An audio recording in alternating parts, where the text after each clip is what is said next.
سمرہ ابن جندب رضی اللہ تعالیٰ عنہ روایت کرتے ہیں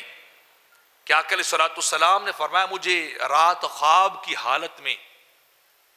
دو فرشتے لے کے چلے، وہ چلتے گئے کافی دور تک گئے، تو آگے جب میں گیا تو میں نے بڑے بڑے تندور کی دیکھے جو کمروں کی طرح تھے، الف ننگے مرد بھی تھے، الف ننگی عورتیں بھی تھیں جو ان کے اندر جل رہے تھے، اور جب اس کی آگ نیچے سے تیز ہوتی تو وہ اوپر کی طرف نکلنے کی کوشش کرتے، لیکن اوپر جا کے پھر اسی آگ میں گر جاتے۔ تو میں نے فرشتوں سے پوچھا بتاؤ یہ ننگے مرد اور عورتیں کون ہیں جو ان کمروں کے اندر جل رہے ہیں، آگ کے شعلوں کے اندر الف ننگے ہو کے جلائے جا رہے ہیں، وہ مرد اور عورتیں یہ کون ہیں؟ تو فرشتوں نے جواباً کہا یہ زانی مرد اور زانی عورتیں ہیں جو دنیا میں رہ کے زنا کرتے تھے، یہ اکٹھے ہوتے تھے اللہ کے حکم کے خلاف، ایک دوسروں کے بڑے شائق شوقین تھے،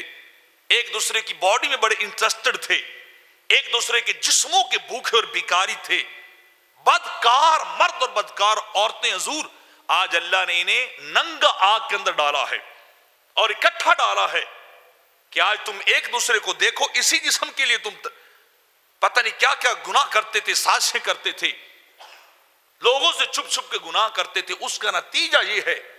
کہ آج تمہیں آگ کے اندر جلایا جا رہا ہے، آگ کے اندر ڈالا جا رہا ہے۔